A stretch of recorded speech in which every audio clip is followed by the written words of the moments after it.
Welcome back into Aggie Sports Overtime. Joining us now to break down the Aggies' win over Mississippi State. Game just went final moments ago. It's former Texas A&M center Kevin Matthews. Kevin, welcome back. Thank you for being here. Thank you for having me again. You just watched the game. It just went final. Let's go back all the way to the very beginning of the game, though. The Aggie offense, you're an offensive guy. It started out fast, scored on their first 3 possessions, 2 touchdowns and a field goal. What did you like about the way the Aggies started the game? I definitely think they set the tone coming out and taking a 5-minute drive down and punching it on 4th down to start the game with a touchdown. I think that always carries momentum, especially for the home team, keeps the fans nice and into it. Like you said, the first 3 possessions they were hitting, and if you're constantly scoring and your defense is getting off the field, then you always like those odds. And the leader of that group, Kyle Allen, the quarterback, he might be the best quarterback in the SEC. He went up against Dak Prescott tonight, who a lot of people think can play in the NFL. Of course, Allen just a sophomore. You've played in the NFL before. You've seen some good quarterbacks. Do you think Allen has what it takes to be a success, if not here at the college level, but also at the next level? Well, obviously he's been very successful in college, and I think he'll continue to get better as he gets older. Like you said, he's just a sophomore. I think he makes great decisions with the ball. He's smart with it. He hasn't thrown many interceptions, and you'd only think that would continue to improve as he grows as a player and gets older. I think he sometimes can hang on the ball a little long and try to force plays, but that is another thing about being young. I'd like to see him slide when he starts scrambling, but the kid's got some wheels, and he's definitely got the talent for college and at the next level.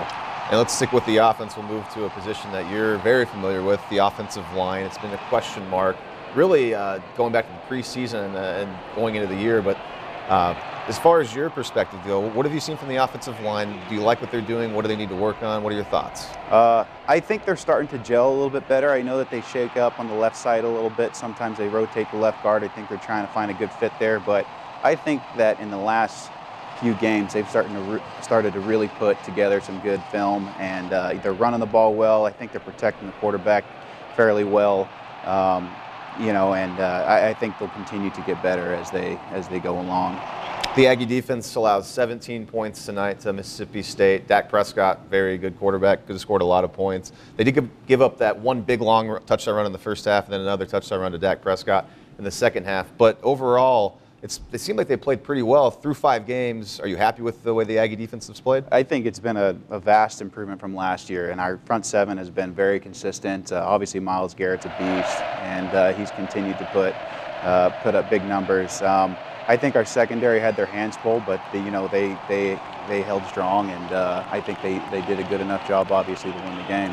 Now the Aggies 5-0, having a bye next week before Alabama comes into town on October 17th. Could the season have set up any better for the Aggies at this point? Obviously, being 5-0, you can't ask for a better record. I think every game they've got better. They were putting up good numbers on offense, defense, obviously still doing very well.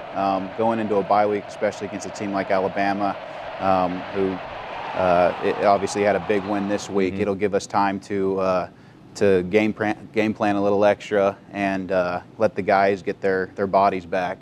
And as a player, you like the bye weeks. As a fan, a watcher, if you will, they don't like the bye weeks because there's no game, but you like the bye weeks, especially A&M has some injuries, so it's nice they have it. Right, yeah. You'd expect some guys that have some minimal injuries to get back, and obviously these guys have been grinding since the beginning of August, since camp, and they're ready for some time off. I think it'll be huge just to have a weekend to sit on the couch on Saturday instead of going out and battling. But as a player, I always enjoyed the bye week because you got to kind of shut down for a little bit. All right, Kevin. Well, that's been Kevin Matthews, former Texas A&M center, breaking down the Aggies win over Mississippi State.